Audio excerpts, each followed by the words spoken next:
আপনার মাসিক কি নিয়মিত হয় না, ব্যথা বেশি হয়, মাসিকে অস্বাভাবিক রক্তের রং, এই 10টি লক্ষণ যদি আপনার মাসিকে দেখা যায় তাহলে গর্ভধারণে সমস্যা হতে পারে। চলুন জেনে নেই কোন লক্ষণগুলোকে অবহেলা করা একদমই উচিত নয়। প্রথম লক্ষণ, অনিয়মিত মাসিক।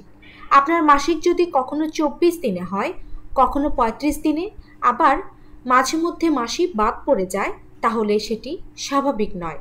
এটি ইঙ্গিত দিতে পারে যে ওভুলেশন বা ডিম্বস্ফোটন নিয়মিত হচ্ছে না। এই সমস্যা পলিসিস্টিক ওভারি সিনড্রোম বা পিসিওএস, থাইরয়েড সমস্যা অথবা মানসিক চাপের কারণে হতে পারে। ওভুলেশন বা ডিম্বস্ফোটন না হলে গর্ভধারণ সম্ভব হয় না।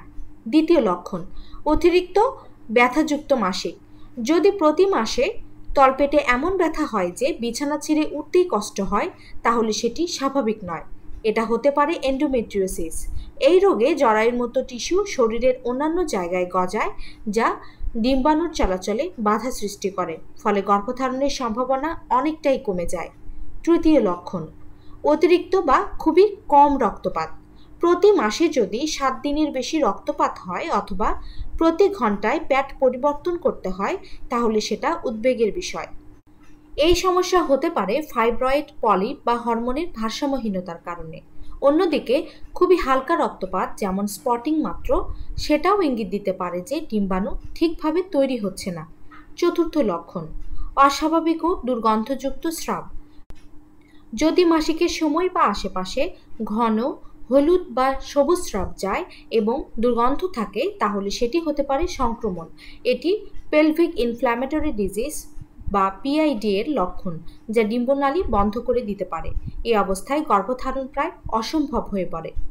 পঞ্চম লক্ষণ, অস্বাভাবিক রক্তের রং। আপনার মাসিকের রক্ত যদি হয় খুব গাঢ় বাদামি, কালচে বা ধূসর রঙের, তাহলে সেটি হতে পারে জরায়ুর অভ্যন্তরের সমস্যার লক্ষণ, বিশেষ করে যদি রক্তে বড় বড় ক্লট থাকে। এটি হতে পারে ফাইব্রয়েড, এন্ডোমেট্রিওসিস বা ইনফেকশনের ইঙ্গিত, যেগুলো গর্ভধারণে সরাসরি প্রভাব ফেলে। ষষ্ঠ লক্ষণ, মাসিক ছাড়াও রক্তপাত বা স্পটিং। মাসিক শেষ হওয়ার পর আবার মাঝপথে হালকা রক্ত দেখা যাচ্ছে, এটি হতে পারে প্রজেস্টেরনের ঘাটতির লক্ষণ, জরায়ুর পলিপ বা এমনকি প্রাথমিক গর্ভপাতের সংকেত। এই লক্ষণগুলো গর্ভধারণের ধারাবাহিকতাকে ব্যাহত করতে পারে। সপ্তম লক্ষণ, অতিরিক্ত ক্লান্তি ও দুর্বলতা। প্রতি মাসে মাসিকের সময় আপনি একেবারে দুর্বল হয়ে পড়ছেন, হাত পা কাঁপা, মাথা ঘোরা বা শ্বাস নিতে কষ্ট হচ্ছে, এটি হতে পারে আয়রন ঘাটতির ফলে রক্ত স্বল্পতার কারণ, যা প্রজনন ক্ষমতা কমিয়ে দেয়। শরীর ঠিকমতো শক্তি না পেলে গর্ভধারণ করাও কঠিন হয়ে যায়। অষ্টম লক্ষণ, অতিরিক্ত মানসিক চাপ। আপনার মাসিক ঠিক সময় মতো আসছে না, কিন্তু আপনি দিনরাত টেনশনে আছেন। কর্টিসল নামক স্ট্রেস হরমোন শরীরের প্রজনন হরমোনকে নিয়ন্ত্রণ করে ফেলে, ফলে ডিম্বস্খলন থেমে যেতে পারে বা অনিয়মিত হয়ে পড়ে। এটি একেবারেই নীরব ঘাতক। নবম লক্ষণ, তলপেটে চিরস্থায়ী চাপ বা ফোলাভাব। আপনার কি প্রায় তলপেটে ভারী লাগা, চাপ বা ফোলা ফোলা অনুভব হয়? এই উপসর্গটি জরায়ুর ভেতর টিউমার বা ফাইব্রয়েডের ইঙ্গিত হতে পারে, যার ফলে ভ্রূণ গঠনে সমস্যা হয় এবং গর্ভপাতের আশঙ্কাও বাড়ে। দশম লক্ষণ, মাসিক সম্পূর্ণ বন্ধ হয়ে যাওয়া। যদি আপনি 30 বছর বয়সেই দেখেন মাসিক আসা বন্ধ হয়ে গেছে, তাহলে সেটি প্রারম্ভিক মেনোপজ হতে পারে। এই অবস্থায় ডিম্বাণু উৎপাদন থেমে যায়, ফলে প্রাকৃতিকভাবে সন্তান ধারণের সম্ভাবনা প্রায় শূন্য।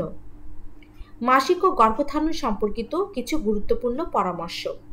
1. রেগুলার মাসিক মানেই গ্যারান্টি নয়। অনেক নারী মাসিক নিয়মিত হলেও ডিম্বস্খলন ঠিকভাবে হয় না। 2. ওভুলেশন ট্র্যাক করুন। বাজারে ওভুলেশন কিট পাওয়া যায়, যা ব্যবহার করে আপনি বুঝতে পারবেন ডিম্বস্খলন ঠিকমতো হচ্ছে কিনা। 3. ব্যথানাশক খাওয়া অভ্যাসে পরিণত করা ঠিক নয়।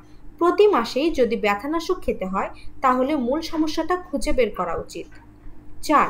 ডায়েট ও লাইফস্টাইল গুরুত্বপূর্ণ। শরীরের ওজন খুব বেশি বা খুব কম হলেও প্রজনন ক্ষমতায় প্রভাব পড়ে। আজকের আলোচনা এ পর্যন্তই। ভালো থাকুক, সুস্থ থাকুক প্রতিটি মা, এ কামনায় আজকের মতো এখানে শেষ করছি। ধন্যবাদ সবাইকে।